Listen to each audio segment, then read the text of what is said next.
நீங்கள் பார்த்துக் கொண்டிருப்பது உங்கள் விஜய்.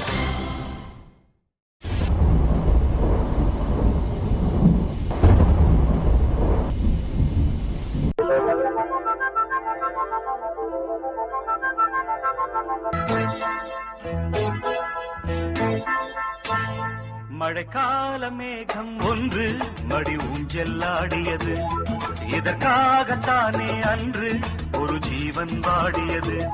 மழைக்கால மேகம் ஒன்று மடி ஊஞ்செல்லாடியது, இதற்காகத்தானே அன்று ஒரு ஜீவன் வாடியது. இத்தனை காலம் சித்திர பெண்ணை பார்வை தேடியது, ஒரு பாடல் பாடியது, அதில் ஊடல் கூடியது.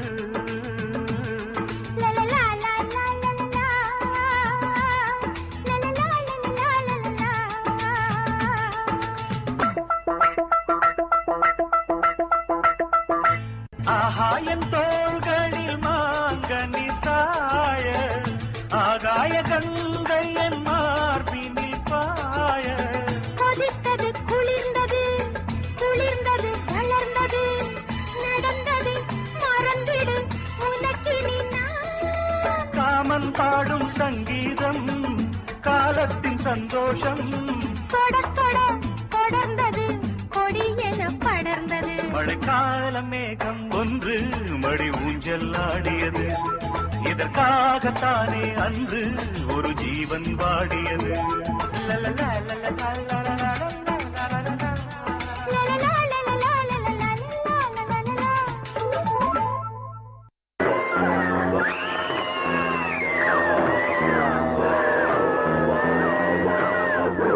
சில மாதங்களுக்கு பிறகு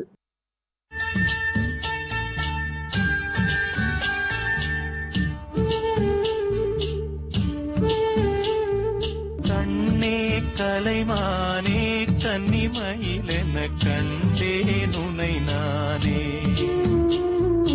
அந்தி பகல் உனை நான் பார்க்கிறேன், ஆண்டவனை இதைத்தான் கேட்கிறேன்.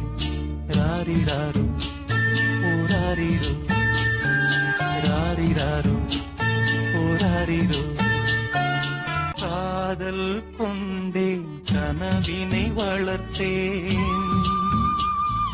கண்மணி உனை நான் கருத்தினில் நிறைத்தேன். உனக்கே உயிரானே என்னாலும் என்னை நீ மறவாதே. ஏனோ தெய்வம் சதி செய்தது, பேதை போல விதி செய்தது.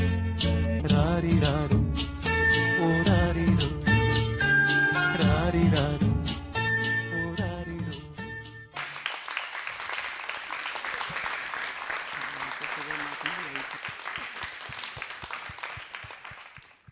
ஷில்பா அண்ட் சத்யா, ஸோ நீங்கள் எப்படி பெர்ஃபார்ம் பண்ணியிருக்கீங்க அப்படின்னு ஜட்ஜஸ் கிட்ட கேட்டு தெரிஞ்சுக்கலாம். Will start off with Radha ma'am. Sathya, Shilpa அவங்களுக்கு உடம்பு சரியில்லைன்னு வச்சுருந்தா நீங்கள் பெர்ஃபார்மன்னு வரும்போது சிச்சுவேஷனுக்கு, அதாவது உங்களோட அந்த சிச்சுவேஷனுக்கு தகுந்த மாதிரி நீங்கள் சாங் சூஸ் பண்ணி அந்த மாதிரி ஆடணும். நெசசரி கிடையாது எல்லாத்துலேயுமே வந்து அவங்களும் சேர்ந்து இருக்கணுங்கிறது. அந்த பிகினிங் ஒரு எபிசோட ஓரளவுக்கு அவங்கள சேர்ந்து நல்லா டான்ஸ் ஆடிட்டாங்க. அப்புறமா அந்த இது வரும்போது நீங்கள் கொஞ்சம் சின்ன மூமெண்ட், அதாவது டான்ஸு ஷோ. ஸோ ரொம்ப நேரம் உட்காந்து நீங்கள் டான்ஸ் ஆடணுமா இல்லாமல் ரொம்ப நேரம் உட்காந்து பெர்ஃபார்ம் பண்ண மாதிரி முடியாது. ஸோ இன்னும் கொஞ்சம் கொரியோகிராஃபி பெட்டராக பண்ணியிருந்தால் இன்னும் கொஞ்சம் என்ஜாய் பண்ணியிருக்கலாம்னு தோணுச்சு. புரியுதா? ரொம்ப நேரம் உட்காந்துருந்தது, அந்த எக்ஸ்ப்ரெஷன்ஸ் அதெல்லாம் ஒரு க்ளோஸ் ரேஞ்சில் வச்சா தான் நல்லாவே தெரியும். டான்ஸில் நீங்கள் பார்த்தீங்கன்னா அது முடியாது, நம்ம பெர்ஃபார்மன்ஸ் பண்ணித்தான் ஆகணும் அப்படின்னு இருக்குது. ஸோ அதனால் இந்த சாங் ஓவரால் பார்க்கும்போது சிம்பதியாக தான் என்னால் பார்க்க முடிஞ்சது தவிர என்னால் என்ஜாய் பண்ண முடியல.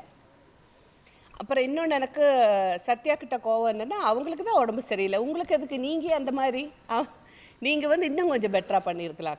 கமல் சாரோட பெர்ஃபார்மன்ஸ் நீங்கள் பார்த்தீங்கன்னா ரொம்ப சுறுசுறுப்பாக இருக்கும். அந்த பால் போட்டால் எப்படி ஜம்ப் ஆகிட்டே இருக்கும் அந்த மாதிரி இருக்கும் அவர் டான்ஸ் பண்ணும்போது. நீங்களும் அவங்களோட சேர்ந்து நீங்கள் மட்டும் ஹெவியாக டான்ஸ் பண்ணியாச்சுன்னா அவங்க வந்து கம்மியாக இருந்தால் ஒரு மாதிரியாக இருக்காதுன்னு சொல்லி நீங்களும் அவங்களோட சேர்ந்து கொஞ்சம் டல்லாக ஆடின மாதிரி தோணுச்சு எனக்கு. தேங்க்யூ. ஸோ அம்பிகா மேம் நீங்கள் சொல்லுங்கள். எனக்கும் சொல்கிறதுக்கு அந்த ஃபஸ்ட்டு சாங் அந்த ஃபஸ்ட்டு பீஸ் நல்லா இருந்தது. பட் உங்களுக்கு உடம்பு சரியில்லைன்றது உங்கள் மூமெண்ட்ஸில் எனக்கு தெரிய முடிஞ்சுது. அவங்க சொன்ன மாதிரி 2வது சாங்கு அப்படி உட்கார்ந்து இது பண்ணும்போது அவங்க சொன்ன மாதிரி பர்ஃபார்மன்ஸ் இது கிடையாது, இது டான்ஸ் மூமெண்ட்ன்றனால நீங்கள் அந்த தந்தன தத்தனன்ற அந்த சாங் எடுத்திருந்துருக்கலாம். அப்போ என்ன ஆயிருக்குன்னா இந்தம்மா கொஞ்சம் அந்த பக்கம் இந்த பக்கம் அந்த மூமெண்ட்ஸ் எல்லாம் கொடுத்து அப்படி ஒரு எக்ஸ்பிரஷனோ இப்படி பண்ணி போயிருந்துருக்கலாம். நீங்கள் டான்ஸ் ஆடி இருந்திருக்கலாம். அப்போ என்ன ஆகும், இவங்க ப்ரெசன்ஸும் இருந்திருக்கு, இவங்க டான்ஸ் ஆடின மாதிரியும் இருந்திருக்கும், உங்களுக்கு உங்கள் இது பண்ணியிருந்திருக்கலாம். பட் எனிவே சொன்ன மாதிரி ஒரு இது ஒரு என்ன சொல்றது, ஒரு உடம்பு சுகம். எனக்கும் அந்த வருத்தம் இருக்கு. இன்னும் ஒர்க் பண்ணணும்னு தான் நாங்க நினைச்சோம். பட் அன்ஃபார்ச்சுனேட்லி என்னோட ஹெல்த் கண்டிஷனால we are dropping actually last 2 episodes.